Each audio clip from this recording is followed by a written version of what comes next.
اسلام بڑا شائستگی کا، تہذیب کا، معتدل اور خوبصورت دین ہے۔ انسانی زندگی میں کوئی شخص کوئی بھی کام کرتا ہو، لیکن اگر وہ کام بے ترتیب ہو، بے ڈھنگ ہو، غیر منظم ہو، تو اس کام کا سارا حسن ضائع ہو جاتا ہے۔ اسلام یہ چاہتا ہے کہ ہر کام ترتیب سے کیا جائے، مرتب کر کے کیا جائے، منظم انداز سے کیا جائے۔ انسان اپنی زندگی میں عبادت سے لے کر تجارت تک اپنی زندگی کے ہر شعبے میں نظم و ضبط کا مظاہرہ کرے۔ اگر چیزیں نظم و ضبط سے ہٹ جاتی ہیں، قاعدے سے ہٹ جاتی ہیں، تو کوئی بھی کام ہونے کے باوجود بھی لطف نہیں دیتا، فائدہ مند نہیں ہوتا۔ ہم یہ دیکھتے ہیں کہ مسلمانوں نے بہت ساری چیزوں کو بے ترتیب کر لیا ہے۔ ہماری زندگیوں میں ہر چیز ہے، نظم و ضبط نہیں ہے، وقت کی پابندی نہیں ہے، وقت کی قدر نہیں ہے۔ روزمرہ کے معاملات کے اندر ہم اپنے معاملات کو ترتیب سے نہیں چلاتے۔ کبھی کوئی کام کرتے ہیں تو اسے کیے ہی جاتے ہیں، اعتدال سے ہٹ جاتے ہیں، اور پھر اسی کام کو اس طرح چھوڑ دیتے ہیں کہ جیسے کبھی کوئی لینا دینا ہی نہیں تھا۔ اس سے انسان ایک بھرپور زندگی نہیں گزار سکتا، وہ وقتی اور جذباتی فیصلوں کا قائل ہو جاتا ہے۔ اس کی زندگی کے اندر ہر چیز ایک مخصوص وقت کے لیے اور ایک مخصوص ٹائم کے لیے آتی ہے، اور ایک مخصوص ٹائم کے لیے وہ چیز وہاں سے رخصت ہو جاتی ہے۔ اس میں کوئی شک نہیں کہ ہم انسان ہیں، ہمارے اندر کمزوریاں ہیں، باوجود کوشش کے بڑی جگہوں پہ غلطیاں، سستیاں، کمزوریاں رہ جاتی ہیں۔ لیکن کچھ لوگ اپنے ذہن سے کوئی منصوبہ بندی کرنا ہی نہیں چاہتے۔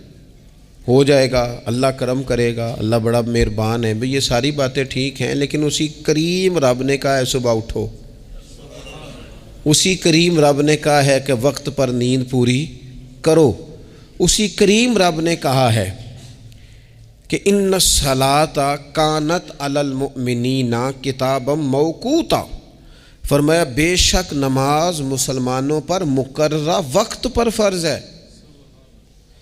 اسے اپنی ترتیب سے، وقت کے حساب سے تم نے ادا کرنا ہے۔ یہ نہیں ہو سکتا کہ تم کہو جی میری آنکھ 9 بجے کھلتی ہے تو میں فجر 9 بجے پڑھوں گا، اس کا ٹائم 6 بجے ہے تو تمہیں 6 بجے ہی فجر پڑھنی پڑے گی۔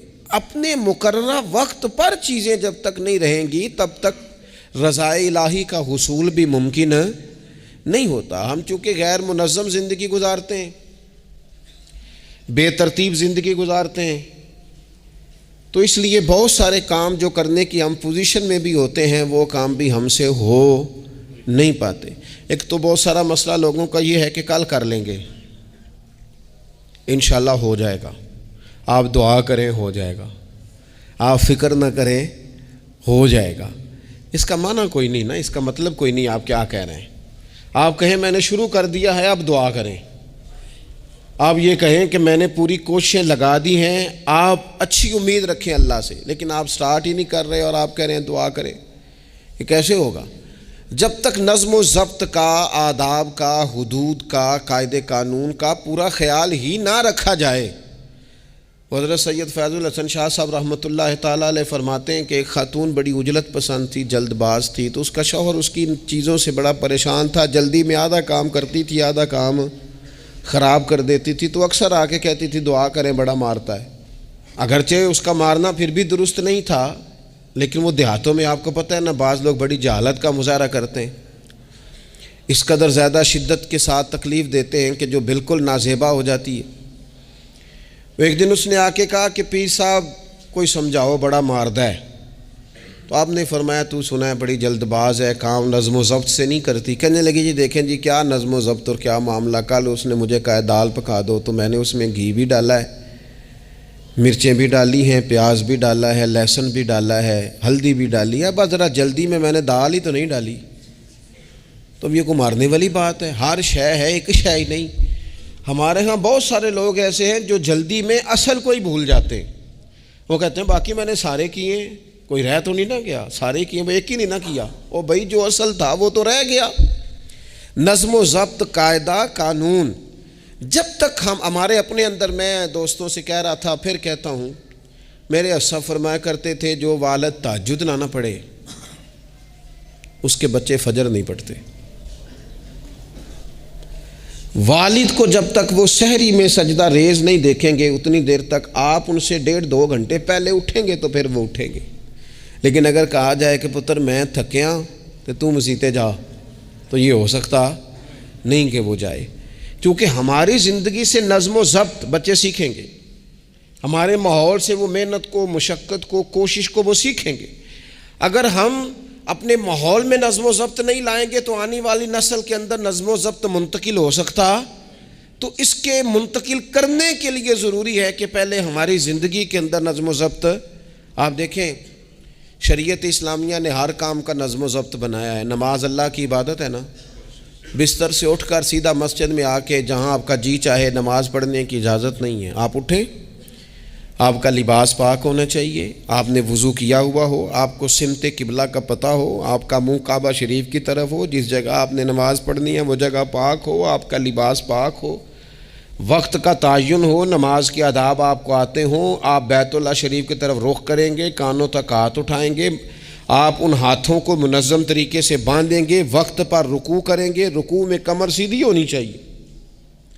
آپ رکوع سے اٹھیں گے تو ایسے نہیں کہ کوئی بات نہیں اللہ قبول کر لے گا، جب تک آپ کی کمر پوری ٹھیک نہیں ہوتی رکوع سے اٹھتے وقت آپ کی نماز مکمل نہیں ہوتی۔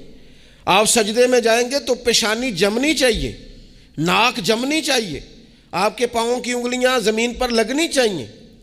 آپ جب تک پوری ترتیب سے نماز نہیں پڑھتے، رب کی عبادت ہے نا، کریم بھی بڑا ہے نا، مہربان بھی بڑا ہے نا، غفور بھی بڑا ہے، لیکن اگر مرتب طریقے سے نہ پڑھو تو وہ تو نماز قبول نہیں کرتا۔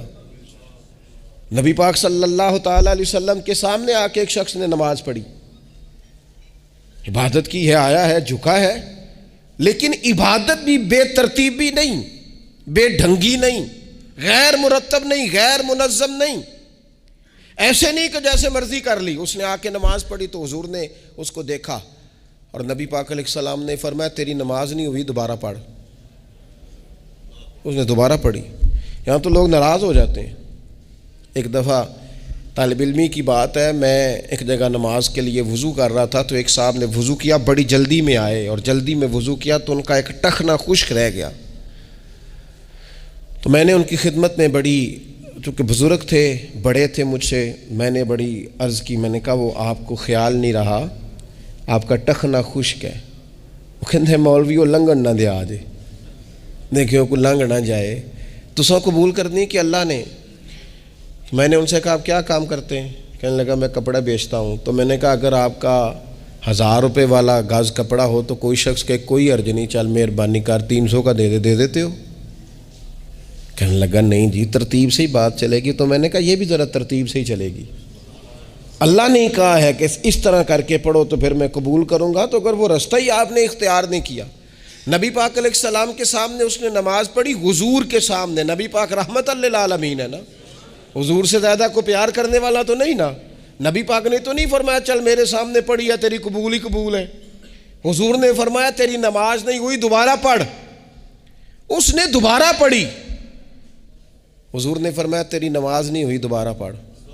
اس نے 12 پڑھی، 3 دفعہ پڑھی، پھر حضور کی بارگاہ میں آیا تو نبی پاک علیہ السلام نے فرمایا جب تو رکوع کرے تو صحیح کر کے رکوع کر، جب تو سجدہ کرے تو صحیح کر کے سجدہ کر، اور جب تو قیام میں کھڑا ہو تو ایک منظم طریقے سے کھڑا ہو۔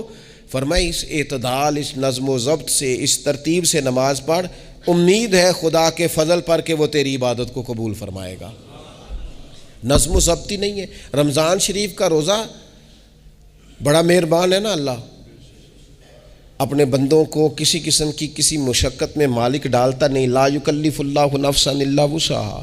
لیکن آپ یہ نہیں کہہ سکتے کہ میری آنکھ چونکہ صبح 9 بجے کھلی ہے تو مجھے تھوڑی شریعت گنجائش دے دے کہ میں تھوڑی سی روٹی کھا لوں پھر نہیں کھاؤں گا مغرب تک، یہ گنجائش نہیں ملے گی۔